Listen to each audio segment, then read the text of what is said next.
വർഷങ്ങളായി കാത്തിരിക്കുന്ന ശുഭവാർത്ത.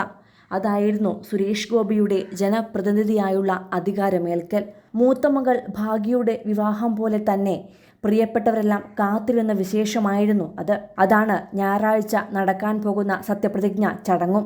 അതിൽ പങ്കെടുക്കാൻ തിരുവനന്തപുരത്ത് നിന്നും രാധികയും മക്കളും മരുമകനും കൊച്ചിയിൽ നിന്നും ഉടൻ തന്നെ ഡൽഹിയിലേക്ക് യാത്ര തിരിക്കും.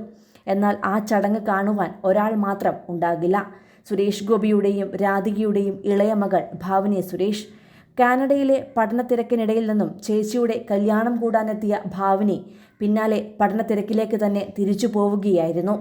അച്ഛന് വോട്ട് ചെയ്യാൻ കുടുംബസമേതം എല്ലാവരും തൃശ്ശൂരിലേക്ക് എത്തിയപ്പോഴും ഭാവനി മാത്രം എത്തിയിരുന്നില്ല. ഇപ്പോഴിതാ അച്ഛൻ അധികാരമേൽക്കുമ്പോൾ മകൾ ആ കാഴ്ച കാണാൻ നേരിട്ടെത്തില്ല. അതിൻ്റെ അതീവ സങ്കടത്തിലാണ് താരപുത്രി ഇപ്പോഴുള്ളത്. അമ്മയെ വിളിച്ച് സങ്കടം പറഞ്ഞപ്പോൾ ആശ്വാസവാക്കുകളുമായി തിരികെ വിളിച്ചത് അച്ഛനാണ്. പരീക്ഷയല്ലേ, നീ നന്നായി പഠിക്കുക എന്നായിരുന്നു സുരേഷ് ഗോപി മകളോട് പറഞ്ഞത്. മോളുടെ സ്നേഹം മാത്രം മതി അച്ഛന് എന്നും എപ്പോഴും എന്നായിരുന്നു സുരേഷ് ഗോപി പറഞ്ഞത്. കഴിഞ്ഞ കുറച്ചു നാളുകളായി കേസും കൂട്ടവും പരിഹാസങ്ങളും കളിയാക്കലുകളും നേരിട്ടുള്ള സുരേഷ് ഗോപിയുടെ യാത്രയ്ക്ക് അവസാനം കുറിച്ചാണ് തെരഞ്ഞെടുപ്പിലെ വിജയം എത്തിയത്. 2 മാസം മുന്നേ മകളുടെ വിവാഹം കഴിഞ്ഞതോടെ സന്തോഷ വാർത്തകൾ നടന്റെ ജീവിതത്തിലേക്ക് തിരികെ എത്തുകയായിരുന്നു.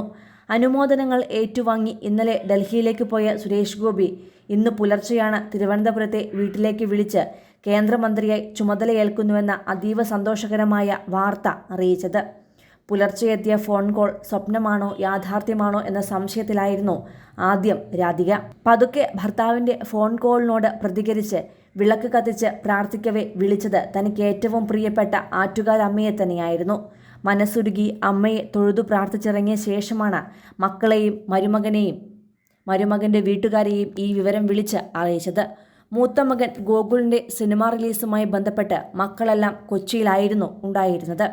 എല്ലാവരെയും വിളിച്ചറിയിച്ചപ്പോൾ ഞായറാഴ്ച നടക്കുന്ന സത്യപ്രതിജ്ഞാ ചടങ്ങിലേക്ക് കുടുംബസമേതം പോകണമെന്ന ആഗ്രഹമായിരുന്നു എല്ലാവർക്കും. അതിനുവേണ്ടിയുള്ള തിരക്കിലാണ് താരകുടുംബത്തിലുള്ള എല്ലാവരും ഇപ്പോഴുള്ളത്. MP ആയതിൻ്റെ സന്തോഷവും ആഹ്ലാദവും അടങ്ങും മുന്നെയാണ് നടനെ തേടി കേന്ദ്രമന്ത്രി സ്ഥാനമെന്ന പദവിയും എത്തിയിരിക്കുന്നത്. കേന്ദ്ര നേതൃത്വത്തിൽ നിന്നും ഇത് സംബന്ധിച്ച നിർദ്ദേശം ലഭിച്ചു എന്നാണ് സൂചന.